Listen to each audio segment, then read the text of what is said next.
Hello दोस्तों, कैसे हो। आज का हमारा टॉपिक है एरोमेटिसिटी। जनरल ऑर्गेनिक केमिस्ट्री का मोस्ट इंपोर्टेंट टॉपिक है। बहुत अच्छे खासे क्वेश्चन यहाँ से पूछे जाते हैं। तो हम बात करेंगे दोस्तों की एरोमेटिसिटी क्या होता है। देखो दोस्तों, एरोमेटिसिटी की अगर हम बात करें तो एरोमेटिसिटी होता है, ये हमें बताता है या ये डिस्क्राइब करता है कि एक्स्ट्रा स्टेबिलिटी। ये देखा गया कि डिस्क्राइब स्टेबिलिटी, कौन सी एक्स्ट्रा स्टेबिलिटी। मैं यहां पर लिख देता हूं, extra stability found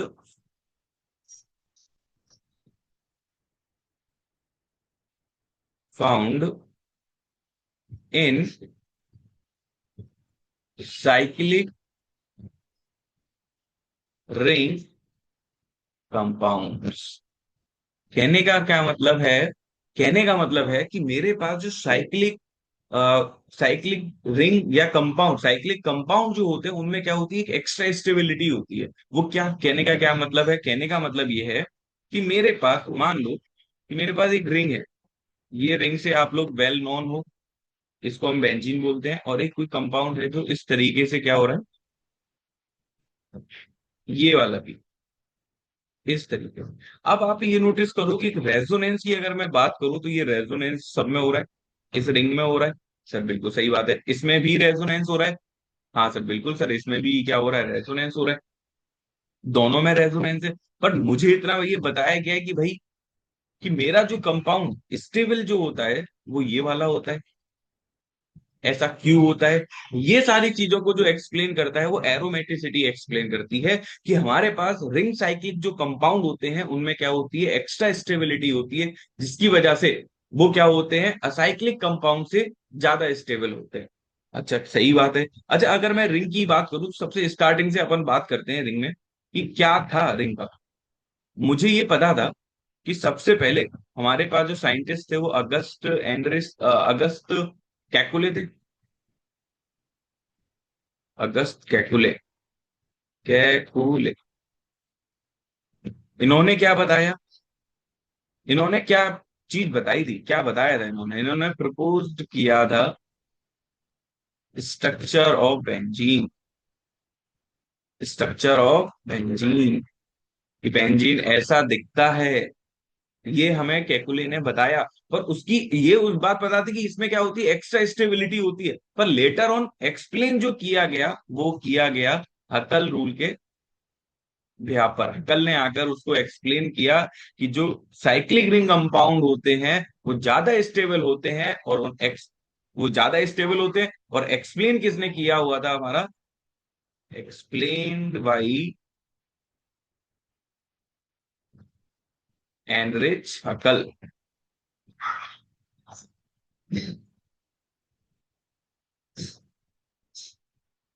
explain by हकल।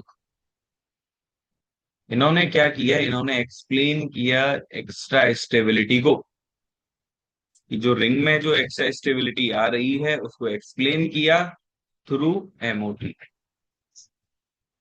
Through molecular और वाइटल थ्योरी। इसके मॉलिकुलर और वाइटल थ्योरी, इसके बिहाफ पर उन्होंने क्या किया था, एक्सप्लेन किया हुआ था।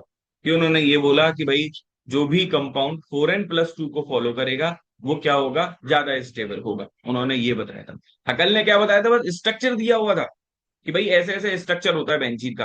पर उसमें स्टेबिलिटी जो बताई गई थी वो किसने बताई गई थी, एनरिच हकल ने बताई गई थी। उन्होंने क्या बताया, उन्होंने ये बोला कि भाई हमारे पास क्या होना चाहिए, एक cyclic ring compound.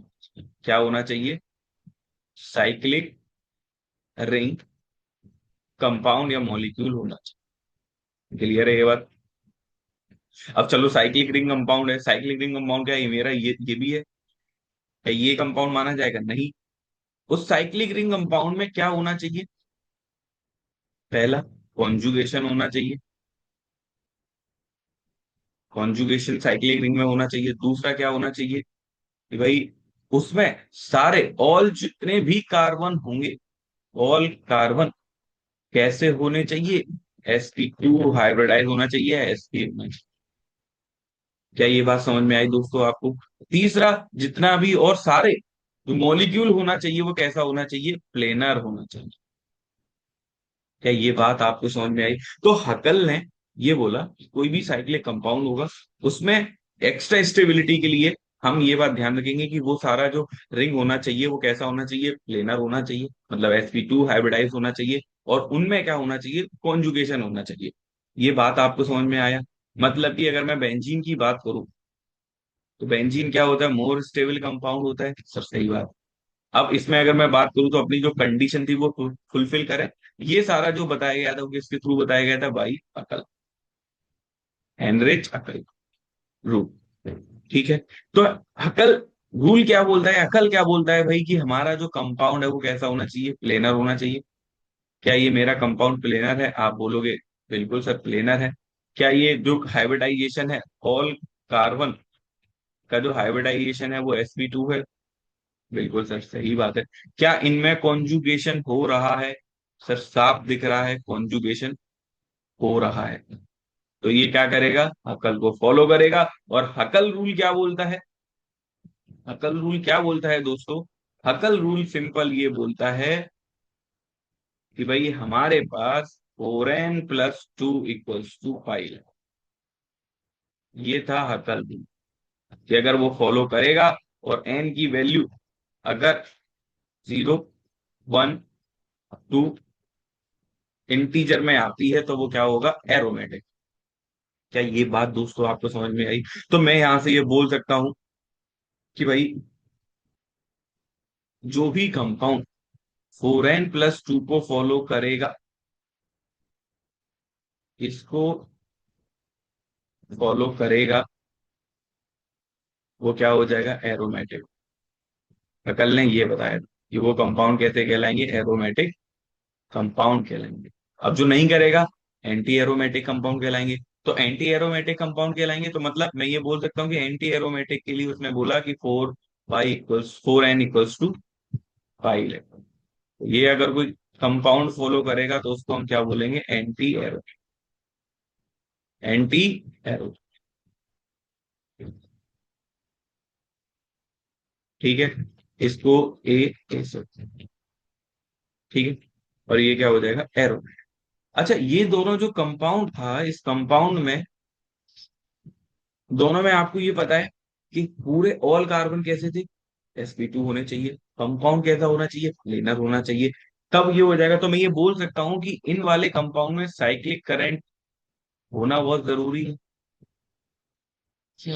Cyclic ring current, और प्रॉपर तरीके से लिखा जाए तो साइक्लिक रिंग करंट होगा, तभी ये कंपाउंड फॉलो होगा। अब मान लो कि अगर वो नहीं है, साइक्लिक रिंग करंट नहीं है, तब क्या होगा? तो मैं ये बोल सकता हूं कि अगर साइक्लिक रिंग करंट नॉट, तब उनको हम क्या बोलेंगे, then known as non aromatic compound, non aromatic compound. क्या ये बात आपको समझ में आई? क्या ये आपको पूरी बात समझ में आ रही है? मतलब एग्जाम्पल, एग्जाम्पल की अगर हम बात करें तो हमारे पास कुछ ये वाला, ये रिंग है, ये है। क्या इसमें रिंग करंट पूरा, पूरी साइक्लिक रिंग है, सही बात है। क्या उसमें कॉन्जुगेशन हो रहा है? सर पूरे में तो नहीं हो रहा है, आधे इतने में तो हो रहा है। इतने से हमें मतलब नहीं है। क्यों नहीं है? क्योंकि मैंने बोला था मॉलिक्यूल कैसा होना चाहिए, प्लेनर होना चाहिए। ये कैसा है, sp3 है, तो ये कैसा हो जाएगा, नॉन प्लेनर। क्या ये बात समझ में आई दोस्तों आपको? और नॉन प्लेनर हो जाएगा तो रिंग करंट ब्रेक, तो ये कंपाउंड कैसा, नॉन एरोमेटिक। क्या ये बात आपको समझ में आई अभी तक?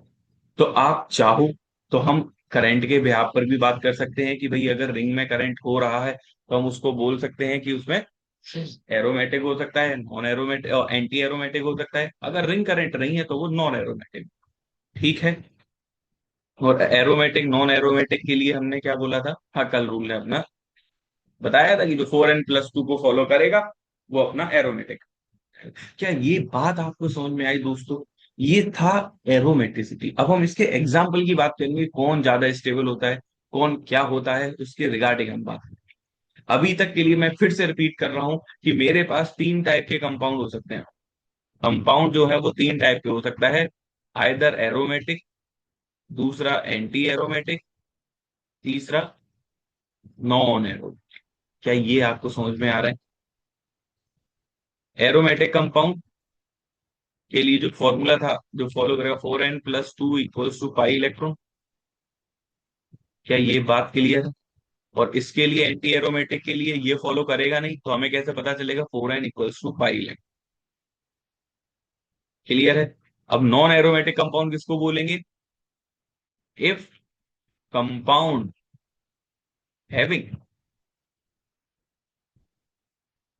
Any of carbon containing sp3 hybridise या हाइब्रिडाइजेशन। क्या ये बात आपको समझ में आ रही है? और क्लियरली लिखा जाए तो और मैं ये बोल सकता हूँ, रिंग के बिहाफ पर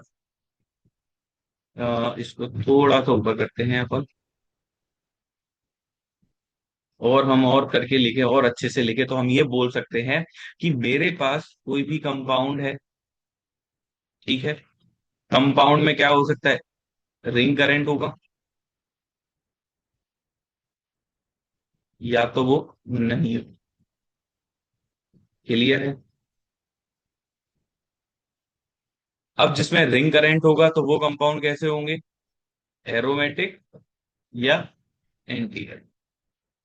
और जिसमें रिंग करंट नहीं होगा तो वो नॉन एरोमेटिक। क्या ये पिक्चर आपको क्लियर है दोस्तों? पूरी इस तरीके से हम डील करते हैं। तो एरोमेटिसिटी क्या होता है? ये एक साइक्लिक कंपाउंड में एक्स्ट्रा स्टेबिलिटी को बताता है। क्लियर है? अब कैसे था स्टार्टिंग में हम बात करें तो कैकुले एंड कैकुले की हम बात करते हैं। अगस्त कैकुले ने उन्होंने क्या बोला था? बेंजीन का रिंग का स्ट्रक्चर दिया हुआ था, ठीक है। उसमें स्टेबिलिटी थी, पर वो स्टेबिलिटी को किसने एक्सप्लेन किया हुआ था? एनरिच हकल ने एक्सप्लेन किया हुआ। हकल ने कैसे कैसे एक्सप्लेन किया? उसने ये बोला कि हमारा जो, उसने सबसे पहले तो एमओटी के बिहाफ पर बताया था, ठीक है। फिर उसने अपना एक फॉर्मूला दी, 4n+2 = पाई इलेक्ट्रॉन। इसके बिहाफ पर हम एक्स्ट्रा स्टेबिलिटी को जज कर सकते हैं। कोई भी साइक्लिक कंपाउंड, उस साइक्लिक कंपाउंड में अगर रेजोनेंस या कोई कॉन्जुगेशन हो रहा है और ऑल कार्बन क्या है? sp2 है, पूरी रिंग में करंट फ्लो हो रहा है, तो उसमें हम क्या बोलेंगे? उसको एरोमेटिक या एंटी एरोमेटिक। फिर उसने अपना फॉर्मूला दे दिया, उसके बिहाफ पर उसने बताना स्टार्ट किया कि भाई कौन सा एरोमेटिक है, कौन सा नॉन एरोमेटिक है। क्या ये बात समझ में आई आप लोगों को दोस्तों? तो मैं अगर स्टेबिलिटी का ऑर्डर लिखूं, अगर हम ऑर्डर ऑफ स्टेबिलिटी की हम बात करें, ऑर्डर ऑफ स्टेबिलिटी, ठीक है, तो हम ये बोलते हैं दोस्तों कि जो एरोमेटिक कंपाउंड होंगे वो क्या होंगे? ज्यादा स्टेबलाइज होंगे। फिर क्या होगा? Non aromatic. फिर क्या होगा? एंटी। ये आपको ऑर्डर दिमाग में रखना है। देखो, एंटी एरोमेटिक से नॉन एरोमेटिक क्यों निकल जाता है उसका रीजन हम आगे बात करेंगे। पर जो ऑर्डर होता है स्टेबिलिटी का वो ये होता है। अब मान लो अगर मेरे पास दो तीन कंपाउंड है, एक में एरोमेटिक बन रहा है, एक नॉन एरोमेटिक, एक एंटी एरोमेटिक, तो उसमें सबसे ज्यादा स्टेबल कौन होगा? एरोमेटिक कंपाउंड का। जैसे अगर हम एग्जाम्पल की बात करें, मान लो कि मेरे पास एक ये अपना फेमस ये बेंजीन रिंग है, ठीक है। दूसरा मेरे पास एक ये वाला कंपाउंड है, ठीक है। और एक तीसरा मैंने मान लो कि मेरे पास एक ये वाला कंपाउंड है, ये।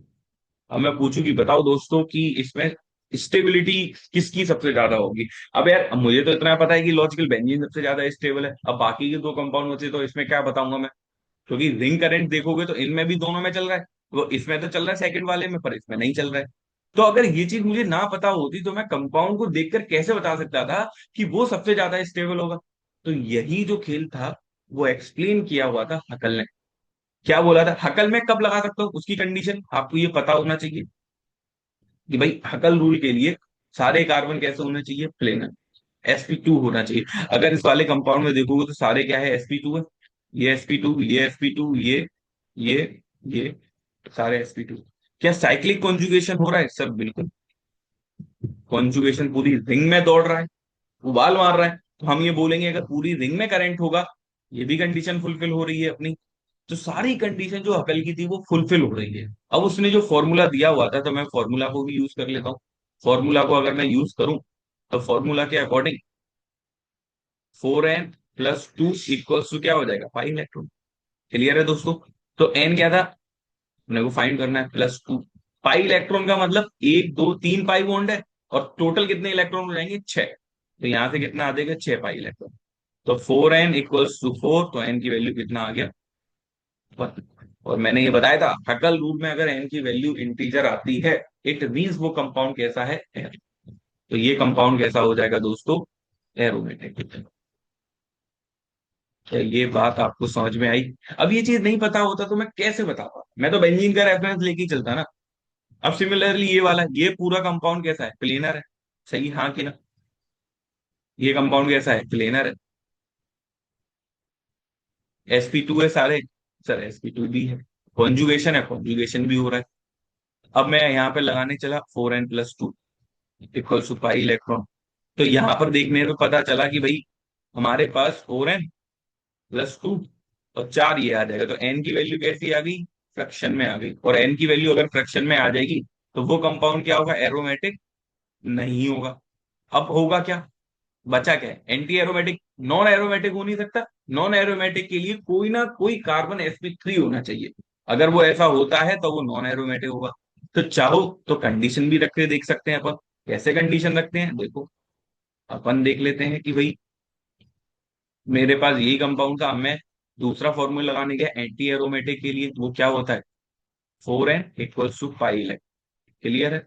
तो यहाँ से 4n=π कितने हो गए, दो दो 4 इलेक्ट्रॉन, और एन की वैल्यू कितनी आ गई।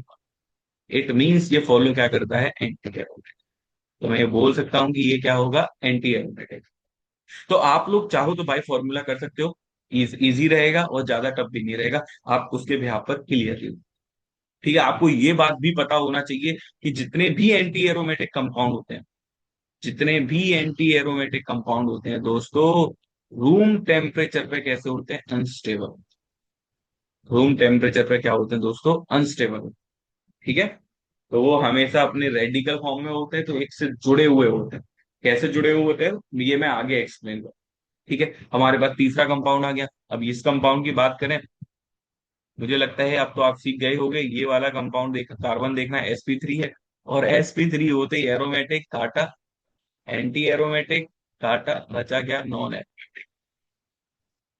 क्या ये बात आपको समझ में आई दोस्तों? आप रिंग करंट के भी आप पर जाते हो, इन दोनों कंपाउंड में अगर आप देखो कि रिंग करंट है, इसमें रिंग करंट नहीं है। अब रिंग करंट जिसमें हो सकता है, आइदर वो एरोमेटिक और नॉन एरोमेटिक। रिंग करंट नहीं है तो नॉन एरोमेटिक। क्या ये बात आपको समझ में आई दोस्तों? क्या पिक्चर क्लियर है?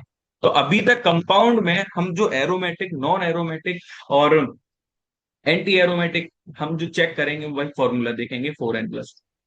ठीक है, और मैंने अगर इसका स्टेबिलिटी ऑर्डर की बात करूं, तो अगर ये मेरा 1 है और ये मेरा 2 है, तो ये मेरा 3 है, तो स्टेबिलिटी ऑर्डर क्या आ जाएगा, स्टेबिलिटी ऑर्डर की अगर हम बात करें, तो हमारे पास दोस्तों क्या आ जाएगा, मैंने बोला एरोमेटिक सबसे ऊपर, पहला सबसे ज्यादा, एंटी एरोमेटिक, नॉन एरोमेटिक में सबसे ज्यादा एंटी एरोमेटिक, 3 2। अच्छा, इसका रीजन भी यही था कि भाई थर्ड वाला नॉन एरोमेटिक क्यों हो गया। ये वाला मैंने बोला anti aromatic, room room temperature, मतलब मैं यहाँ पर आप बैठे हो, एंटी एरोमेटिक कंपाउंड स्टेबल होता ही नहीं है। जब जो कंपाउंड स्टेबल होगा नहीं, तो आप देख ही नहीं पाओगे, है ना। एटलीस्ट नॉन एरोमेटिक कंपाउंड देख कब भी पाओगे, दिखेगा तो सही, हाँ भाई ऐसा होता है, नॉन एरोमेटिक नहीं। ठीक है, इसीलिए हम बोलते हैं पहले एरोमेटिक, नॉन एरोमेटिक, एंटी। आई होप आपको ये बातें क्लियर हुआ होगा दोस्तों। अब हम कुछ क्वेश्चंस की बात करेंगे, कौन सा एरोमेटिक, कौन सा नॉन एरोमेटिक। और इसमें मैं आपको लिटरली बताऊं तो आपको इसमें बहुत वैरायटी ऑफ क्वेश्चंस मैं लेकर आया हूं। आपको प्रैक्टिस करना है। ठीक है दोस्तों, ये कुछ कंपाउंड है, पहले आप खुद ट्राई करेंगे, फिर हम बात करेंगे। तो अपन डील करते हैं इन क्वेश्चंस की। कुछ पेन का कलर हटके हो जाए, ये वाला भी ठीक है दोस्तों। अब देखो, इसकी अगर हम बात करें, तो ये वाला बेंजीन है, एरोमेटिक। क्लियर दिख रहा है, साइक्लिक रिंग है, all carbon is sp2, hybridise conjugation चल रहा है, एरोमेटिक। क्या ये वाला, एक और देखो, हमेशा एक पॉइंट और लिखना आप, यहाँ पर कहीं जगह है, कहीं नहीं है, चलो। मैं साथ के साथ पॉइंट लिखाता चल रहा हूँ, आपको लिखते हुए चल रहा हूँ। ठीक है। जब कभी भी हम बात करेंगे, if lone pair, lone pair are in conju are in conjugation, ठीक है, तो क्या हो जाएगा, देन काउंट लोन पेयर। ठीक है। तो कहने का क्या मतलब है, काउंट करोगे लोन पेयर में, या फिर कुछ नहीं है, इसके पास लोन पेयर है एक, क्लियर, ये इसमें रेजोनेंस में पार्टिसिपेट कर रहा होगा। रिंग में क्या होगा, पूरा कॉन्जुगेशन चल रहा है, मतलब साइक्लिक करंट है कंप्लीटली, और सारे कार्बन कैसे होंगे, sp2 होंगे। क्या ये बात आपको समझ में आ रही है? और कैसे sp2, ये वाला अगर मैं सेंटर की बात करूं तो ये भी क्या हुआ, इधर कोई ना कोई हाइड्रोजन होगा या कुछ ना कुछ होगा। तो मान लो कि भाई मेरे पास अगर ये हाइड्रोजन, ये पायरोल होता है, तो एक, दो और तीन, जो लोन पेयर रेजोनेंस में पार्टिसिपेट करता है उसको हाइब्रिडाइजेशन में हम काउंट नहीं करते हैं। हाँ कि ना? तो ये वाला लोन पेयर हाइब्रिडाइजेशन में है, तो तीन सिग्मा मतलब sp2, तो ये वाला जो सेंटर होगा वो कैसा हो जाएगा है। तो हमारी जो कंडीशन थी, सारी कंडीशन फुलफिल हो रही है। ऑल कार्बन sp2 है, साइक्लिक करंट है और कॉन्जुगेशन। तो ये क्या हो जाएगा, अकल रूल हो जाएगा के अकॉर्डिंग, ये कैसा हो जाएगा, एरो। 4n+2 लगाओगे 6 इलेक्ट्रॉन आ जाएगा, तो एन की वैल्यू भी कितना आ जाएगा। आई होप ये आपको समझ में आया होगा दोस्तों। नीचे वाला एक और एग्जांपल की हम बात करते हैं, इंपॉर्टेंट एग्जांपल है कि भाई इस बार ये भी नाइट्रोजन के पास लोन पेयर है, बट ये वाला रेजोनेंस में पार्टिसिपेशन नहीं, क्यों नहीं दिखाएगा, क्योंकि देखो अंदर जाएगा तो चार बॉन्ड बना लेगा, पॉजिटिव चार्ज आ जाएगा, और पॉजिटिव चार्ज कभी भी बर्दाश्त होगा नहीं। क्या ये बात समझ में आ रही है? तो मैं ये बोल सकता हूँ ये डीलोकलाइज्ड लोन पेयर है, और ये कैसा है, लोकलाइज्ड है। तो जब ये लोकलाइज्ड है तो ये वाला तो बाहर रहेगा, तो बचा क्या, इंटरनल कॉन्जुगेशन चल रहा है, आप बोलोगे सर दौड़ रहा है और इंटरनल कॉन्जुगेशन चल रहा है, ठीक है, एक कंडीशन फुलफिल। क्या इसमें सारे कार्बन sp2 है, आप बोलोगे सर सही बात है, कैसे है, मैं नाइट्रोजन का चेक कर लेता हूँ। नाइट्रोजन में एक डबल बॉन्ड जहां होता है, एक सिग्मा एक पाई, अपने को हाइब्रिडाइजेशन में सिग्मा ही चाहिए होता है, तो एक सिग्मा ये, एक सिग्मा ये, और लोन पेयर लोकलाइज्ड है तो एक लोन पेयर, तो कैसा हो जाएगा, sp। क्या ये बात क्लियर है दोस्तों? sp2 जाएगा, तो मेरी कंडीशन फुलफिल हो रही है। मैं एरोमेटिसिटी चेक करने के लिए फॉर्मूला लगाने जाऊंगा, कितना, 2 4 6 आ जाएगा, एन की वैल्यू बता देगा। मतलब ये कंपाउंड कैसा है दोस्तों, एरोमेटिक। समझ में आ रहा है दोस्तों मैं क्या बोलना चाह रहा हूँ? तो ये बात दिमाग में रखनी है, जो लोन पेयर रेजोनेंस में पार्टिसिपेट करेगा तो वो लोन पेयर पाई इलेक्ट्रॉन्स में आप काउंट करोगे, जो लोन पेयर रेजोनेंस में नहीं है उसके इलेक्ट्रॉन्स आप पाई बॉन्ड में काउंट नहीं करोगे। ये इंपॉर्टेंट बात है। क्या नीचे वाला कंपाउंड, क्या नीचे वाला कंपाउंड शो करेगा, एरोमेटिक है नॉन एरोमेटिक है, आपको लॉजिक लगाना है। ये वाला इसके पास लोन पेयर है और इसके पास, क्लियर है? क्या नीचे ऊपर वाला लोन पेयर दिखाएगा, नहीं सर, पहले से ही ऑलरेडी दिखाया हुआ डबल बॉन्ड बनाया हुआ है, ये नहीं, चार बॉन्ड नहीं, पॉजिटिव चार्ज आ जाएगा, ऐसा नहीं। क्या ये वाला दिखाएगा? तो आप बोलोगे सर क्यों नहीं दिखाएगा, क्योंकि आसपास कोई डबल बॉन्ड नहीं है। तो ये अगर यहाँ जाए और ये यहाँ जाए और ये फिर यहाँ आ जाए, तो ये साइक्लिक जो रेजोनेंस है वो क्लियर दिख रहा है आपको, कॉन्जुगेशन दिख रहा है आपको, सारा जो नाइट्रोजन है कार्बन है सारा sp2 है, सब है। मतलब ये आइदर एरोमेटिक होगा या एंटी एरोमेटिक, नॉन एरोमेटिक नहीं होगा क्योंकि कार्बन कैसा है, sp3 नहीं है। तो उसके लिए चेक करने के लिए मैं सबसे पहले 4n+2 के पास गया। 4n+2 क्या बोलता है कि यहाँ पर टोटल पाई इलेक्ट्रॉन, जो ये वाला लोकलाइज्ड है तो ये पार्टिसिपेट नहीं करेगा, ये डीलोकलाइज्ड है तो ये पार्टिसिपेट कर जाएगा।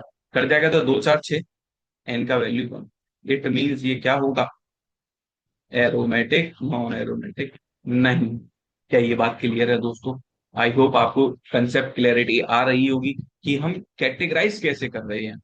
We are categorise on the behalf of Huckel rule 4n+2, ठीक है, और रिंग है। सिमिलरली अगर मैं इस कंपाउंड की बात करूं, तो ये कंपाउंड देखो, बोरोन है, बोरोन जब कभी भी चार बॉन्ड बनाता है तो एक नेगेटिव चार्ज, और जब नाइट्रोजन तीन से ज्यादा बॉन्ड बनाता है तो उसके बाद पॉजिटिव चार्ज। क्लियर है, नेगेटिव पॉजिटिव, नेगेटिव पॉजिटिव। इसको ये जो कंपाउंड होता है ये क्या होता है, थोड़ा अगर मैं इसको वैसे लिखूं, इसको मॉलिक्यूल्स में बी 1 2 3 B3 है, और नाइट्रोजन कितना है, 3 है, और H6 है। इसको कुछ बोलते हैं क्या, इसको बोलते हैं हम बेंजीन ही होता है। ये बेंजीन की तरह दिख रहा है, पर ये कौन सा होता है, इनऑर्गेनिक बेंजीन। क्या होता है दोस्तों, इनऑर्गेनिक बेंजीन। अच्छा, ये बात समझ में आ रही है मैं क्या बोलना चाह रहा हूँ। नाउ वी विल चेक कि भाई ये एरोमेटिक है, नॉन एरोमेटिक है, कि एंटी एरोमेटिक है। तो भाई मुझे इतना तो समझ में आता है कि ये जो कंपाउंड है, सारे कार्बन sp2। अच्छा, ये जो पॉजिटिव नेगेटिव चार्ज आ रहा है, it is the formal charge. जब फॉर्मल चार्ज होता है तो उसको हम काउंट नहीं करते, तो ये फॉर्मल है। और फॉर्मल चार्ज क्या होता है, मैंने आपको बताया था, कोई भी एटम अपने से कम या ज्यादा बॉन्ड बनाता है तो उसके ऊपर जो चार्ज आता है वो फॉर्मल चार्ज। क्या ये बात क्लियर है। सिमिलरली अगर मैं ये चेक करूं कि बोरोन सबका हाइब्रिडाइजेशन कितना है, sp2 कैसे है, ये बोरोन है, इस बोरोन के एटम की बात करें तो एक सिग्मा ये है, एक सिग्मा ये है, एक सिग्मा ये है। बोरोन के पास कोई भी लोन पेयर नहीं होता है, तो ये कैसा हो जाएगा, sp2। क्लियर है। नाइट्रोजन के बारे में हम करें तो इसके पास लोन पेयर होगा नहीं, क्योंकि पॉजिटिव चार्ज है। तो एक सिग्मा ये है, एक सिग्मा ये है, एक सिग्मा ये है, तो sp2। तो ऑल एटम क्या हो जाएंगे, sp2। क्या साइक्लिक कॉन्जुगेशन हो रहा है, आप बोलोगे सर बिल्कुल। ये देखो, ये देखो, ये देखो, साइक्लिक है। इट मीन्स कि अब ये एरोमेटिक और एंटी एरोमेटिक हो सकता है। अपने को अब तो ये सीख चुके थे, 6 पाई इलेक्ट्रॉन है मतलब एरोमेटिक होगा, नॉन एरोमेटिक नहीं। चाहिए, बात क्लियर है। सर बिल्कुल सही बात है। अब मेरे पास ये वाला जो छठा क्वेश्चन है, इस क्वेश्चन की अगर हम बात करें तो ये वाला कंपाउंड आप ध्यान से, मैंने क्या बोला कि सर इसमें साइक्लिक रेजोनेंस है कि नहीं। तो आप गौर से देखो, ये पॉजिटिव है और ये, मैं ये बोल सकता हूँ कि ये रेजोनेंस दिखाता है। ये यहाँ आ जाए, ये रेजोनेंस दिखाता है दोस्तों। कैसे, अगर मैं इसका रेजोनेटिंग स्ट्रक्चर बनाऊं तो मेरे पास ये रिंग है, ये पाई बॉन्ड यहाँ आया होगा, और ये पॉजिटिव कहाँ आया होगा, यहाँ। क्या ये बात समझ में आ रही है। तो ये रेजोनेटिंग स्ट्रक्चर हो जाएगा सर, रेजोनेंस दिखा रहा है। तो साइक्लिक रेजोनेंस है सर, साइक्लिक रेजोनेंस है बिल्कुल। प्लस के साथ में कॉन्जुगेशन में दिखा रहा है, ऑल कार्बन इज sp2s। बिल्कुल सही बात है। ठीक है। अब क्या ये एरोमेटिक है, क्या ये एंटी एरोमेटिक है, तो मैं फिर वही लगाने गया, 4n+2। कितना है, दो दो दो इलेक्ट्रॉन आ जाएगा, एन का वैल्यू कितना आ गया, 0। और मैंने यही लिखवाया हुआ है, अगर आप कुछ चेक करो कि भाई एरोमेटिक कंपाउंड के लिए जो एन की वैल्यू होती है, स्टार्ट विद 0 1 2। तो 0 वाला क्या हो जाएगा दोस्तों, एरोमेटिक हो जाएगा।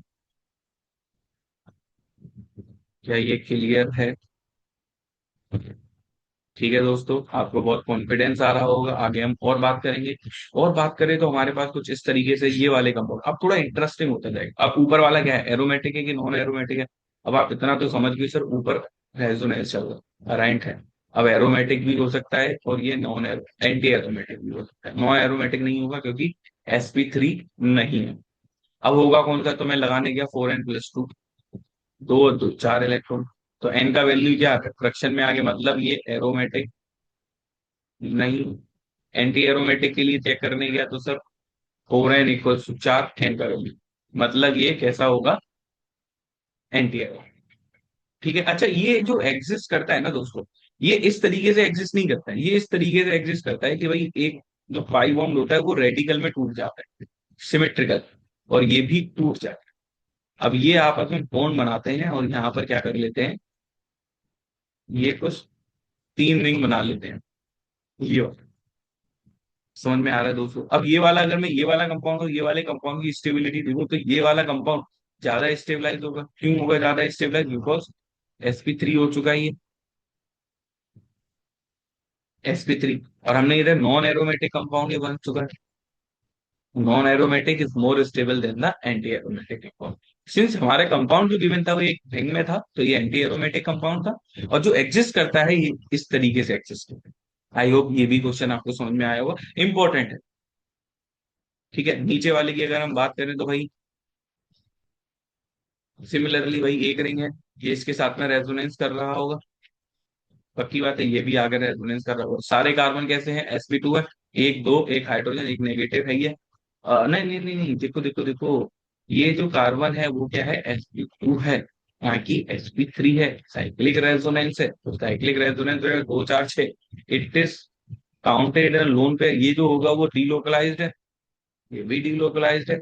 4n+2 हम लगा के गए तो हमारे पास 6 इलेक्ट्रॉन, और n की वैल्यू कितनी आ गई, 1 आ गया। ये वाला 1 आ गया। और हम यही बोल रहे थे पूरा साइक्लिक रेजोनेंस होना चाहिए, साइक्लिक कॉन्जुगेशन होना चाहिए, और उसमें क्या होना चाहिए, n की वैल्यू इंटीजर आना चाहिए। तो ये क्या हो जाएगा, एरोमेटिक।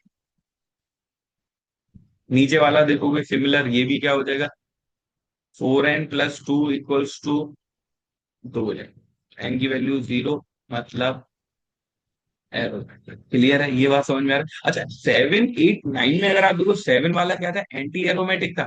अब एक बॉन्ड को छोड़ के अगर उसमें डबल बॉन्ड आ रहा है, नेगेटिव चार्ज आ रहा है या पॉजिटिव चार्ज आ रहा है, इट बिकम एरोमेटिक। समझ में आ रहा है क्यों हो रहा है, क्योंकि हकल रूल को फॉलो। ठीक है, अब ये नहीं बताई होती हकल रूल ने यार, तो अपन कंपैरिजन ही कैसे कर रहे होते। आप तो बेंजीन ही पता होता है, benzene is more stable then the cyclic compound. अब ये, अब इन 7, 8, 9 में अगर मैं खुद कंपैरिजन कर रहा हूँ तो मैं कैसे बता, है ना।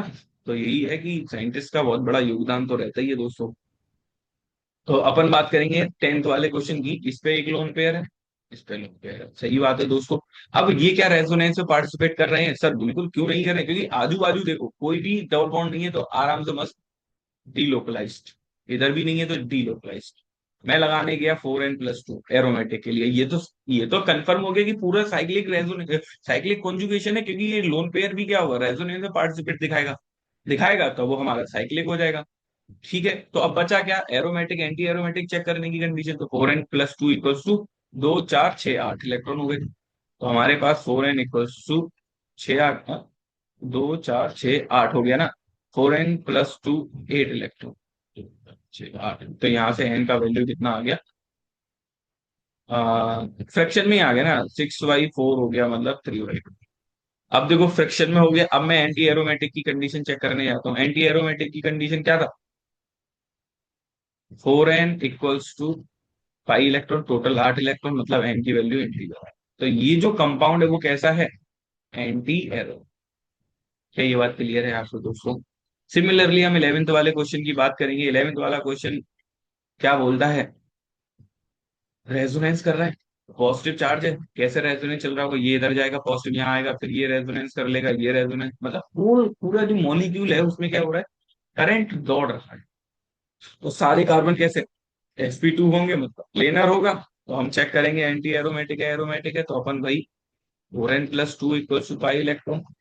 अपने को दिख रहा है यहाँ पर कितना हो जाएगा, 4n+2 = 6 इलेक्ट्रॉन। ये वाला पॉजिटिव चार्ज काउंट नहीं, तो यहाँ से n की वैल्यू इंटीजर। ये कंपाउंड कैसा है, ये कंपाउंड कैसा हो जाएगा, 2, 4, 6, क्योंकि दो रिंग पूरे में देखो ये नेगेटिव चार्ज है, इधर इधर इधर पूरे कंपाउंड या पूरे मॉलिक्यूल में क्या चल रहा है, रिंग करंट कंटिन्यूअस चल ही रहा है। तो जब चल रहा है तो कॉन्जुगेशन हो रहा है, तो आइदर या फिर एरोमेटिक या नो एंटी एरोमेटिक होगा। अब मुझे ये पता है कि अभी हमने देखा था जब 8 पाई इलेक्ट्रॉन होता है तो वो कैसा होता है, एंटी एरोमेटिक होता है। क्या ये बात क्लियर है दोस्तों आपको। तो ये कंपाउंड कैसा हो जाएगा, एंटी एरोमेटिक। ठीक है, आई होप आपको अभी तक कोई डाउट नहीं लगा होगा, पूरा कंसेप्ट क्लियरिटी से चल रहा होगा, कैसे कैसे अपने को करना है। ठीक है दोस्तों, हम आगे बात करते हैं, कुछ ऐसे कंपाउंड्स हैं। ये जो कंपाउंड्स कुछ एनिलीन्स की हम बात करते हैं, एनिलीन्स मतलब जी देखो, अब मोस्ट इंपॉर्टेंट कंपाउंड के बारे में हम डिस्कस कर रहे हैं, ये वाला। ये जो कंपाउंड है 8 मेंबर रहेंगे कैसे, सर 1, 2, 3, 4, 5, 6, 7। अभी तक 7 मेंबर था, अब 8 मेंबर है, ये वाले भी कितना है, 8 मेंबर का रहेंगे। तो अब इसमें एरोमेटिसिटी चेक करने का जो सिस्टम होता है वो होता क्या है। पहला पॉइंट आपको जो दिमाग में रखना है दोस्तों, वो ये रखना है, मैं एक स्लाइड ऐड करता हूँ यहाँ पे। कौन सा नंबर स्लाइड था, 8 नंबर स्लाइड था।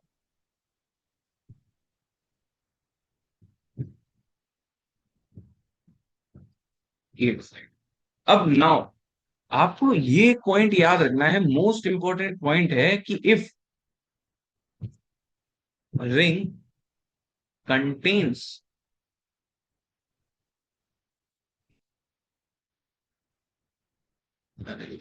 रिंग कंटेन्स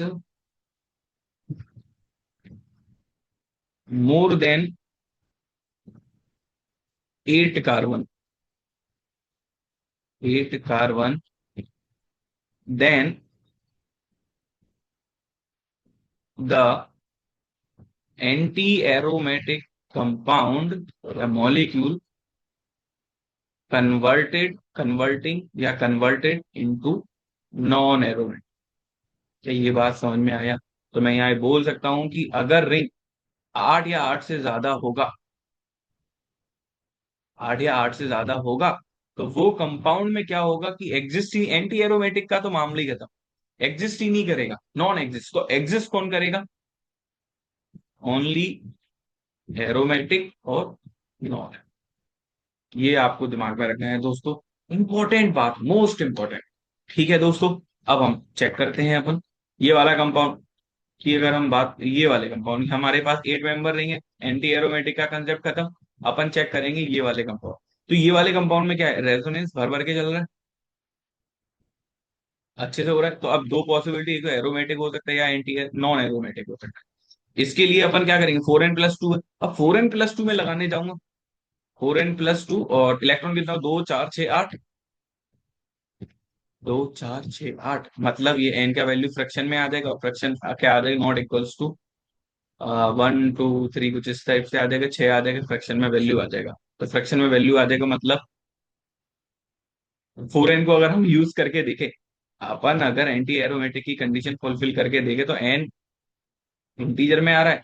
बट होता क्या है कि जब रिंग 8 या 8 से ज्यादा हो जाएगा, तो जो एरोमेटिक कंपाउंड होते हैं, नॉन एरोमेटिक कंपाउंड होते हैं, कैसे बन जाते हैं वो मैं अभी दिखाता हूँ। देखो, वो ऐसे बन जाते हैं।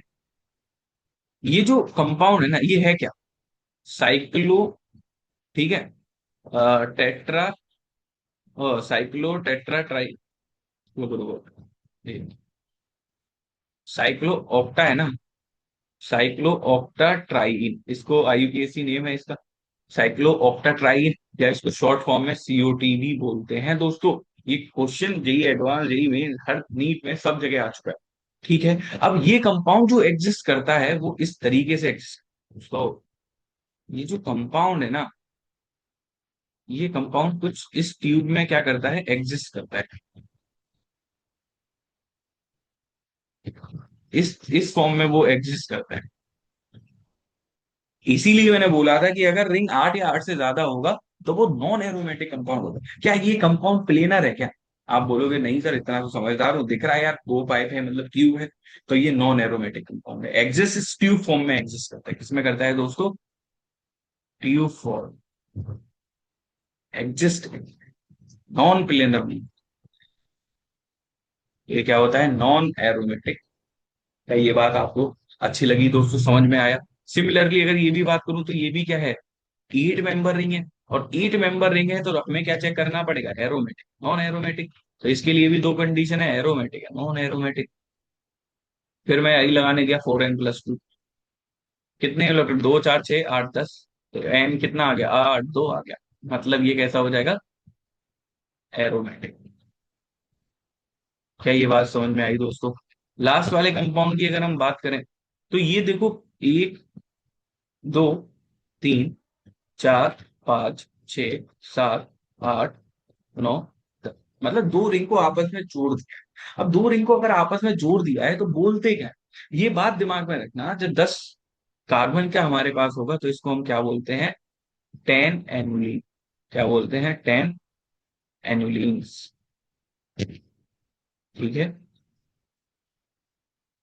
क्या बोलते हैं दोस्तों, 10 एनुलिन्स। तो फिर वही बात है, नॉन एरो उसका एंटी एरोमेटिक का तो मामला ही खराब, वो तो हमें चेक करना ही नहीं है। तो अब हम इस वाले क्वेश्चन में चेक करेंगे, तो हमारे पास दो ही पॉसिबिलिटी, 4n+2 या 4n+2। 4n+2 की अगर हम बात करें, तो हमारे पास कितना आ रहा है, 2 4 6 8 और 10, मतलब एन की वैल्यू क्या आ रही है, एन की वैल्यू क्या आती है, एक इंटीजर आ रही है, मतलब दो आ जाएगी यहाँ पे। तो ये कंपाउंड कैसा होना चाहिए था, एरोमेटिक। बट ये कंपाउंड एरोमेटिक नहीं होता, ये कंपाउंड नॉन एरोमेटिक। ये कंपाउंड क्या होता है दोस्तों, नॉन एरोमेटिक कंपाउंड है। This is the beauty of the questions, कि भाई क्यों नहीं होता, उसका रीजन ये निकल के आता है कि ये वाला जो कार्बन है, ये वाला जो कार्बन है, इधर क्या होगा, हाइड्रोजन, इधर क्या होंगे, हाइड्रोजन, या दोनों ऊपर की साइड, दोनों नीचे। इनमें क्या होता है, रिपल्शन। इस अब देखो हाइड्रोजन होता तो छोटा है, पर ये रिंग भी तो देखो ना यार, 5-5 की मेंबर की रिंग है। इसमें ये दोनों छोर पर का रिपल्शन इतना ज्यादा हो जाता है जिसकी वजह से वो रिंग एरोमेटिक रहती ही नहीं है, मतलब वो प्लेनर रहती ही नहीं है। फिर प्लेनर का मतलब क्या होगा, ये मेरा हाथ है और इस तरीके से मेरे ऊपर मॉलिक्यूल है, वो मेरा क्या हो जाएगा, प्लेनर मॉलिक्यूल है, एरोमेटिक हो जाना चाहिए। नॉन एरोमेटिक क्या होता है, जो प्लेन में ना आ पाए। सिमिलरली इस हाइड्रोजन के चक्कर में ये क्या हो जाता है, एरोमेटिक से नॉन एरोमेटिक कंपाउंड बन जाता है इस हाइड्रोजन के चक्कर में। तो ये जो कंपाउंड होता है कैसा होता है, नॉन एरोमेटिक। टेन एनुलीन क्या होती है, नॉन एरोमेटिक। सिमिलरली ऊपर वाला क्वेश्चन में क्या था, ऊपर वाले क्वेश्चन में अगर आप देखोगे इस बार झंझट ही नहीं है। जो हाइड्रोजन रिपल्शन में थे उसको मैंने एक किसी से जोड़ दिया, और जोड़ने के बाद जो नॉन प्लेनर में रिंग कन्वर्ट हो रही थी अब वो कन्वर्ट नहीं हो रही है। अब वो अगर कन्वर्ट नहीं होगी तो अब क्या होगा, अब वो कंपाउंड बना ही रहेगा। क्या ये बात आपको समझ पा रहे हो आप लोग दोस्तों, ये तो ऐसा ही हो गया, ये प्लेनर ऊपर यू करके ब्रेस से रोक दिया गया। समझ में आ रहा है दोस्तों, तो जिसकी वजह से ये कंपाउंड कैसा हो जाता है, एरोमेटिक। ये कंपाउंड क्या होता है दोस्तों, एरोमेटिक। ये आपको याद रख, इंपॉर्टेंट है क्वेश्चन, जबरदस्त एकदम। सिमिलरली अगर मैं इस कंपाउंड की अगर हम बात करें तो इस कंपाउंड में देखो ये कितना, 2 4 6 8 10 12 14, ये क्या हो जाएगा, 14 एनुलिन। 14 एनुलिन, ये एरोमेटिक होगा नॉन एरोमेटिक होगा, मैं फिर वही चेक करने गया। मैं चेक करने गया, चेक करने गया 4n+, कितना आ जाएगा 14, 1 2 3 4 5 6 7 14, एन का वैल्यू कितना आ जाएगा, 3। ये कंपाउंड कैसा हो जाएगा, एरो। क्या ये बात आपको समझ में आई दोस्तों। ये जो कंपाउंड है जितने भी मैं लेकर आया हूँ ये बहुत इंटरेस्टिंग है, यहाँ से ही क्वेश्चन बनता है, आप जितने भी क्वेश्चन है आप चेक कर लो दोस्तों, आपको इजिली। ठीक है दोस्तों, अब हम फिर आगे बढ़ते हैं। आगे इस पे हमने बात कर ही लिया था, अब हम इन कंपाउंड की बात करते हैं क्या होगा। अच्छा ये वाला अगर हम कंपाउंड की बात करें 17 लेते हैं, अभी देख कर आए हैं, ये भी 2 4 6 8 10 12 14 मतलब 14 एनुलीन है। क्लियर है। अच्छा ये कहना, ये अगर स्टेटमेंट बोले क्या ऑलवेज 10 एनुलीन एरोमेटिक होगा, नॉन एरोमेटिक होगा, नहीं। एरोमेटिक भी हो सकता है, नॉन एरोमेटिक भी हो सकता है। सिमिलरली 14 एनुलीन भी वही होता है, क्योंकि अब देखो यहाँ पर भी वही फंडा आ जाएगा, ये methyl methyl is bulkier group. अब ये अगर बल्कियर ग्रुप होगा, इससे पहले क्या था, अगर ये वाला अगर क्वेश्चन में आप देखो, कहाँ गया ये वाला, यहाँ तो क्या था, यहाँ एक हाइड्रोजन, यहाँ एक हाइड्रोजन, यहाँ एक हाइड्रोजन, यहाँ एक हाइड्रोजन। अब इसमें देखो दो रिंग का चार, ये देखो ये 4 4 मेंबर का रिंग है और ऊपर वाला 5 5 मेंबर का रिंग है। ठीक है। अब ये वाले जो हाइड्रोजन रिपल्शन इतना होता नहीं है जिसकी वजह से रिंग क्या हो गया, नॉन प्लेनर बन जाए, नॉन प्लेनर। बट ये वाला अगर मैं हाइड्रोजन की जगह पर उसको मैं ये वाला मिथाइल चिपका दूं, तो आपको पता है मिथाइल इज लार्जर ग्रुप, तो वो क्या करेगा, रिपल्शन करेगा। और रिपल्शन करेगा तो उस मॉलिक्यूल को प्लेनर रहने नहीं देगा, और प्लेनर अगर होगा नहीं तो वो क्या करेगा, नॉन एरोमेटिक में कन्वर्ट। तो ये कंपाउंड कैसा होता है दोस्तों, नॉन एरोमेटिक। क्लियर है। अब हम आगे बात करेंगे, ये वाला इसको तो अपन क्या बोलते हैं, नेफ्थलीन। नेफ्थलीन हो जाएगा, ये तो एरोमेटिक कंपाउंड है, क्लियरली दिख रहा है, 3 और 2 5, एरोमेटिक कंपाउंड हो जाएगा। अब ये वाला कंपाउंड है, ये वाला देखो मोस्ट इंपॉर्टेंट कंपाउंड, इसमें क्या बताओगे आप। इसमें अगर हम चेक करें तो हमारे पास एक ये वाला कंपाउंड रहता है, 2 4 6 8। पहली बात तो ये है कि इसने यहाँ पर ये कैसा है, sp3 है। और ये हम बात करते हुए चले हैं कि भाई अगर कार्बन, कोई भी रिंग कंपाउंड है उसमें अगर एक भी कार्बन का हाइब्रिडाइजेशन sp2 से अगर वो चेंज होता है, अगर वो sp3 हो जाता है, तो वो क्या करता है, रिंग करंट को ब्रेक कर देता है दोस्तों। और जब रिंग करंट ब्रेक हो जाएगा तो नॉन एरोमेटिक हो जाना चाहिए। तो अकॉर्डिंग टू दैट लाइन तो ये कंपाउंड क्या होना चाहिए था, नॉन एरोमेटिक होना चाहिए था। बट ऐसा देखा ही नहीं जाता। क्यों नहीं देखा जाता, उसका रीजन मैं आपको बताता हूँ। इस रिंग में अगर आप देखोगे तो इस रिंग में तो नहीं है रेजोनेंस, ठीक है। बट ये वाला जो डबल बॉन्ड है वो रेजोनेंस में पार्टिसिपेट कर रहा है, बट ये वाला कार्बन नहीं कर रहा है बिल्कुल। समझ में आ रहा है पर हमेशा जब एक से ज्यादा रिंग जुड़ी हो, जिसे हम क्या बोलते हैं, फ्यूज्ड रिंग बोलते हैं। क्या बोलते हैं बेटा? फ्यूज्ड रिंग बोलते हैं। फ्यूज्ड रिंग में आपको बस ये चेक करना है कि अगर एक रिंग में प्रॉपर रेजोनेंस चल रहा है, कॉन्जुगेशन हो रहा है, तो हम क्या बोलेंगे उसको, तो ये कंपाउंड कैसा हो जाएगा, एरोमेटिक। तो ये दिमाग में रखना है आपको कि अगर जितनी भी फ्यूज रिंग है और एक में भी, या एक सबसे जो बड़ी रिंग होगी अगर उसमें कॉन्जुगेशन हो रहा है, तो ये समझ लेना पूरा जो मॉलिक्यूल है वो कैसा हो जाएगा, एरोमेटिक हो जाएगा। क्या ये बात समझ में आई? तब आपको ये नहीं देखना दूसरे वाले में तो सर एक sp3 है। तो जब कभी भी फ्यूज रिंग का जो कंसेप्ट होता है एरोमेटिसिटी का, उसमें बस यही चेक करना होता है कि जो भी एक लार्जर रिंग है या फिर जिससे जुड़ी है, जिसमें एक रिंग में अगर प्रॉपर कॉन्जुगेशन हो रहा है, तो वो रिंग कैसी हो जाएगी, एरोमेटिक। इस तरीके से क्वेश्चन पूछा गया है दोस्तों, तो ये बात आपको ध्यान रखना। सिमिलरली अगर हम 20 क्वेश्चन की बात करें, 20 क्वेश्चन की, तो ये वाला पाई बॉन्ड है। अब इसमें रेजोनेंस होगा कि नहीं, ये मेन चीज है। बोरोन के पास क्या होता है, एक वैकेंट और वाइटल होता है, तो इसके पास क्या होगा, वैकेंट और वाइटल होगा। और वैकेंट अगर और वाइटल हो जाएगा तो कॉन्जुगेशन भी हो जाएगा अच्छे से। कॉन्जुगेशन हो जाएगा तो सारे कार्बन कैसे हो जाएंगे, sp2, प्लेनरिटी आ जाएगी, और कैसा बन जाएगा, एरो। क्या ये बात क्लियर है दोस्तों? नीचे वाले 21 की हम बात करें तो उसमें अगर आप देखो, तो उसमें भी क्या है, रेजोनेंस है क्या? सर रेजोनेंस तो बढ़िया से हो रहा है, देखो सब में देखो प्रॉपर रेजोनेंस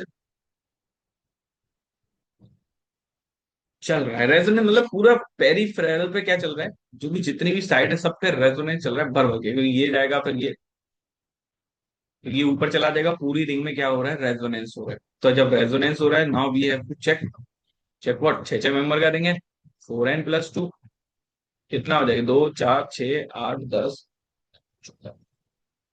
14, मतलब ये n का वैल्यू इंटीजर आ जाएगा, तो ये क्या हो जाएगा, ये क्या हो जाएगा, एरोमेटिक। अब आपके दिमाग में एक डाउट तो आया होगा, सर ये डायरेक्ट तो आप बताकर निकल गए, इस डबल बॉन्ड का क्या हुआ? ठीक है, अगर ये वाला डबल बॉन्ड आपने काउंट किया, तो इलेक्ट्रॉन कितने हुए? दो बढ़ गए, 2 4 6 8 10 12 14, कितना हो जाएगा, 16। 16 रखूंगा तो हकल रूल को वो जो फॉर्मूला था वो फॉलो करेगा नहीं। तो मैंने आपको बोला था कि जितना भी डबल बॉन्ड कॉन्जुगेशन में होगा हमें बस वही काउंट करना है। ये वाला जो डबल बॉन्ड होता है ये किसी काम का नहीं है। आप देखो तो पूरी रिंग में पूरी सरफेस पर क्या चल रहा है, रेजोनेंस चल रहा है, पूरे सरफेस पर रेजोनेंस चल रहा है, इस डबल बॉन्ड से कोई मतलब ही नहीं है। समझ में आ रहा है मैं क्या बोलना चाह रहा हूँ? जब इससे मतलब ही नहीं है तो अपने को कोई लेना देना है ही नहीं। समझ में आ रहा है? तो इसीलिए कंपाउंड कैसा होता है, क्लियर है? अब ये वाले कंपाउंड की बात करूं तो फिर वही बात है, मुझे इससे बीच वाले से देखने का कोई जरूरत है नहीं। अब आपके दिमाग में ये आ रहा हो, सर ये तो sp3 है, ये भी sp3 है, पर ये ऐसा होता नहीं है, ये इस तरीके से ही एग्जिस्ट करता है। तो जिसकी वजह से ये क्या होता है, ये भी कंपाउंड क्या होता है, एरोमेटिक।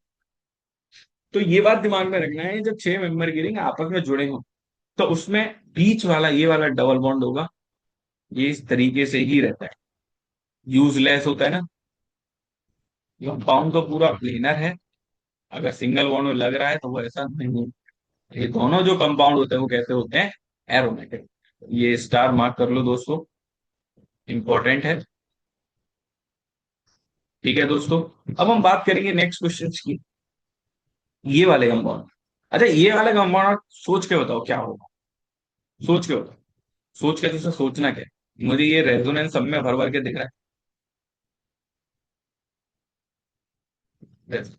कंजुगेशन, सारे कार्बन sp2 है सर, sp, बिल्कुल सही बात है। अब हम अगर देखें कंपाउंड में, चेक करते हैं 4n+2, 2 4 6 8 10, इट मीन एन की वैल्यू कितनी आ गई, तो मतलब है, क्या ये बात समझ में आई दोस्तों?